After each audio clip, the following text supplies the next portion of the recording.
Well, this is interesting. As we discussed in one of the exclusive videos, I believe I released it yesterday, it was the Hillary Rodham Clinton video about how the United States creates terrorism and terrorists and the truth about the Syrian crisis. And what I was beginning to uncover, and that's what the video was about.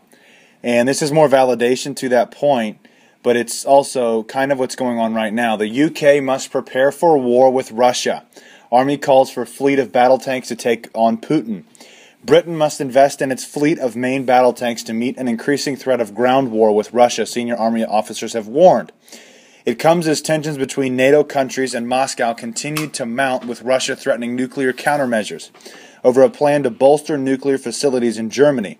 David Cameron is currently trying to find a compromise deal with Russian President Vladimir Putin over tackling the IS terror group in Syria. It all comes back to ISIS, and it all comes back to what's going on in Europe, in the UK.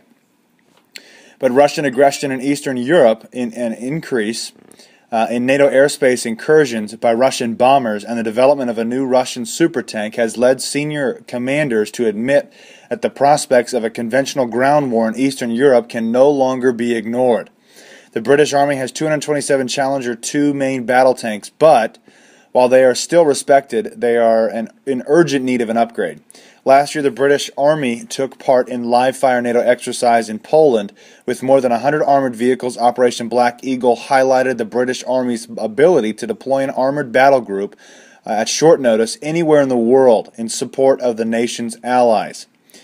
However, the Sunday Express has learned that unlike its NATO allies, Britain not able to deploy a full squadron of 14 tanks plus 2 in reserve within the regulation 30 days time limit.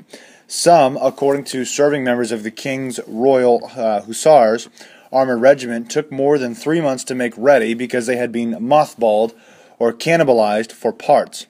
Speaking recently, General Sir Nick Carter, head of the British Army, confirmed that the future of the Challenger 2 is being considered at the highest levels.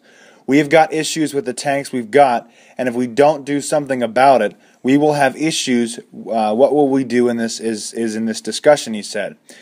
Hang on, I said that wrong. We have got issues with the tanks we've got, and if we don't do something about it, we will have issues. What we will do is in discussion, he said. Senior Army sources confirmed last night that the development of the new Russian T-14 main battle tank unveiled at the Moscow Victory Day parade in Moscow in May had focused minds on the issue. Clearly, there is a major issue brewing right now. The question is, where does it go from here, and what's going to take place? Thank you all for watching and listening. Please make sure you sign up and register to the website intelrevolution.com. The price is $3 a month or $27 for your first year.